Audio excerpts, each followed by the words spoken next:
May 1945. A displaced persons camp near Linz, Austria. Mud covers the ground where thousands of people stand outside canvas tents. A line of green Soviet transport trucks idles near the main wooden gate.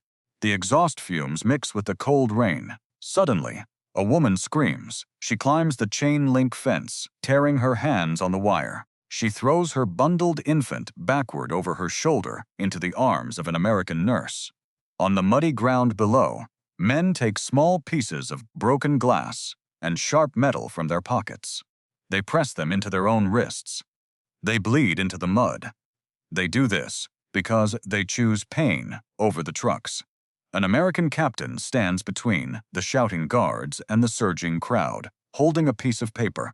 This is the moment a high-level political agreement meets human desperation, and Patton must decide whether to follow the line or save the lives. This is the story of what General George S. Patton did when he was ordered to send 3,000 refugees to the Soviets, knowing they would die. Before we continue, make sure you subscribe. We tell the World War II stories that show the war behind the war. Captain Eleanor Marsh was 28 years old, from Portland, Oregon, serving with the United States Army Civil Affairs Division. Before the war, she had worked as a social worker, managing cases in the rain-soaked neighborhoods of the Pacific Northwest. She had enlisted after her younger brother died at sea during the Battle of the Atlantic, wanting to put her skills to use where the broken pieces of humanity needed sorting. For 3 weeks, she had lived inside the mud and canvas of the Linz displaced persons camp, distributing daily rations, listing names on index cards, and learning the individual stories of families who had crossed continents to escape terror.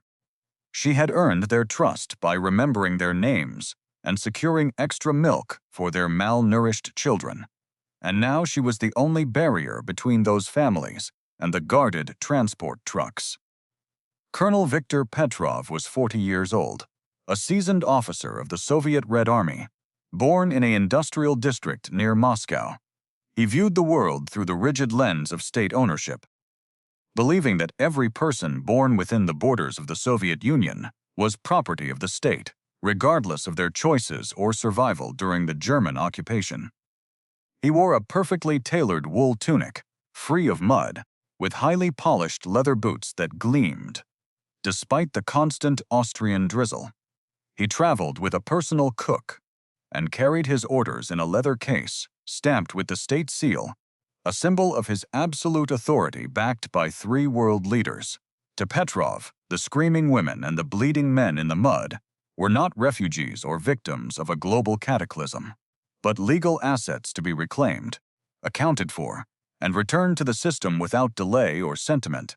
By May 1945, Europe was a map of moving ruins and shifting allegiances. The German military machine had collapsed entirely, leaving behind a continent populated by millions of displaced individuals wandering through the rubble. Allied armies advanced from the west, while Soviet forces pushed from the east, meeting along a jagged line that cut through the heart of Austria and Germany.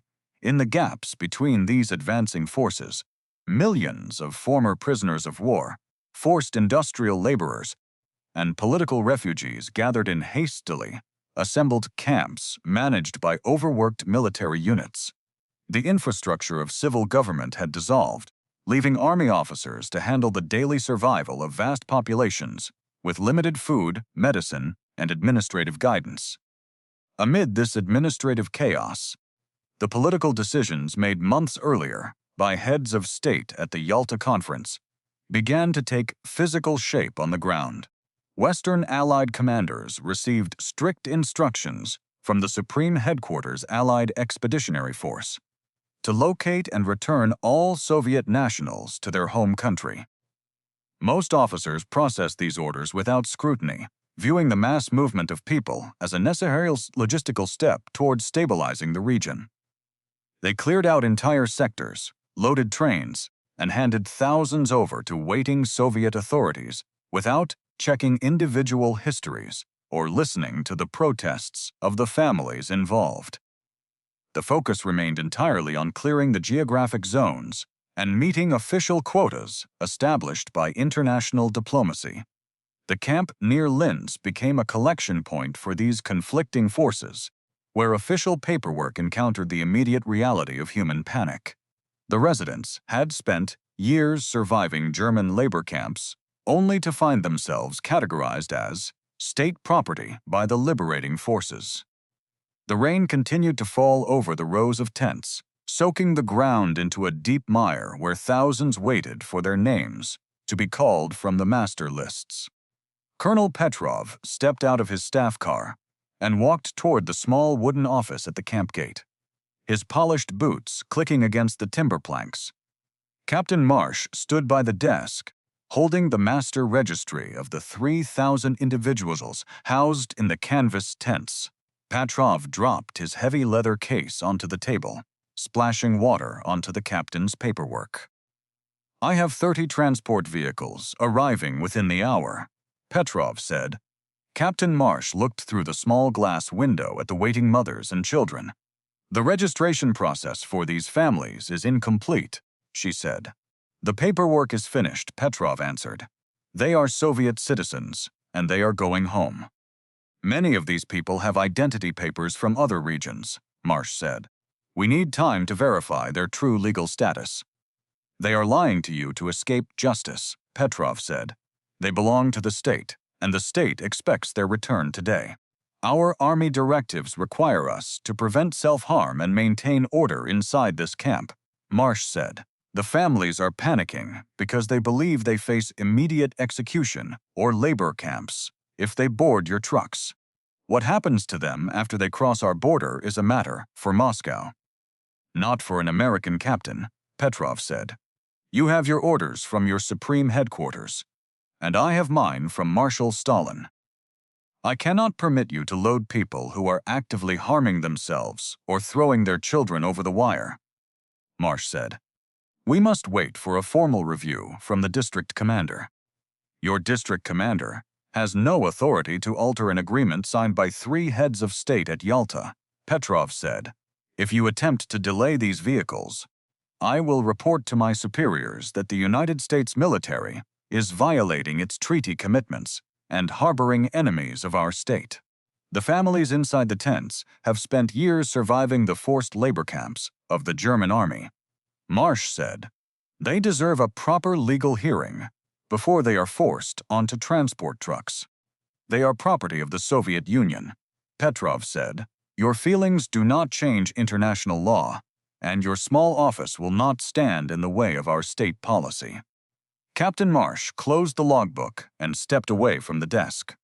"I am halting the loading process until a senior officer reviews these files," she said. Petrov reached for his leather case and turned back toward the door. "I will contact my liaison network immediately," he said. "You will obey the treaty, or you will face a court-martial for insubordination." The written report detailing the camp standoff and the threat of political escalation reached Patton within the hour. Patton arrived within the hour. His open-top Jeep pulled up directly to the main gate of the Linz displaced persons camp, the engine sputtering to a halt in the cold mud. 4 large silver stars gleamed on the front of his helmet, and the ivory grips of his revolvers rested against his hips. The American guards stood at attention, their rifles held high, while the crowd of refugees fell completely silent. As the general stepped out onto the wet planks, he did not raise his voice, and he did not look at the idling trucks. He walked into the small administrative shack where Captain Marsh and Colonel Petrov stood waiting. Patton studied the Soviet officer for a long moment before he spoke. "Colonel, you are here to collect 3,000 individuals from this camp," he said. "That is correct, General," Petrov answered. "They are Soviet nationals under the terms of the treaty. And you believe that a piece of paper signed in Russia gives you the right to cause a riot inside an American military zone," Patton said. "I am simply enforcing the law of my government," Petrov said. Patton leaned his hands on the wooden desk. "Your government does not manage the internal order of the United States Third Army," he said. The general looked out the window at the crying children and the wounded men who had chosen self-harm over the transport vehicles. You see an arrangement of numbers and state property, Colonel, but I see families that we dragged out of German labor camps. The men who signed the Yalta Agreement did not see the mud, and they did not see the knives. I cannot alter the text of that treaty, because it comes from the highest offices of our nation, but I am the supreme authority regarding the administration of this district. We will not allow political arrangements to dictate the immediate destruction of human beings who look to our uniform for safety. Your trucks will wait outside this gate while my staff conducts a thorough medical investigation of every individual listed on your manifest. We will verify the exact geographic origin of every mother, father, and child to ensure no regional classification errors have occurred. If their papers are missing, they will remain under our protection as stateless persons until we determine their correct status. You have two options. Colonel, you can sit in your staff car and wait for our legal review to finish, or you can take your empty trucks back across your border right now. Decide today. Petrov tightened his jaw, looked at the ivory revolvers on the general's belt, and walked out into the rain without saying another word. Captain Marsh carried out the general's directive immediately, moving a heavy oak table directly to the main gate where the Soviet vehicles waited. American military police officers established a wide perimeter around the trucks, their bayonets fixed and their expressions neutral as the rain continued to beat against their helmets. Colonel Petrov watched from the running board of his staff car, his boots slowly collecting the fine gray ash and mud from the road as the hours stretched into afternoon. Each refugee was brought forward to the table one by one, where Marsh carefully noted their names, recorded their physical markings, and scrutinized every scrap of paper they carried. If a family possessed a faded document mentioning a town in Poland or a Baltic region, they were instantly separated from the main group and led to a rear tent marked for special processing. The witnesses standing along the wire fence fell completely silent, watching the steady, deliberate movement of the typewriter keys under the canvas canopy. The Soviet drivers remained inside their cabs, the exhaust from their idling engines rising into the cold air, while the list of eligible passengers shrank with every passing hour. By evening, hundreds of individuals had been classified as stateless or non-national, effectively removing them from the tracking sheets Petrov had presented. The mirrored slowing of the wheels ensured that the frantic screaming stopped, replaced by the steady scratching of pens on official cards. What Patton did. When he was ordered to send 3,000 refugees to the Soviets, knowing they would die May 1945, a displaced persons camp near Linz, Austria, heavy green trucks sit idling in the gravel. Diesel smoke drifts past a barbed wire fence where hundreds of families stand frozen.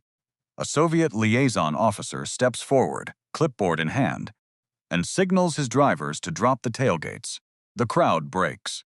Women scream, shoving their toddlers under the wooden foundations of the barracks.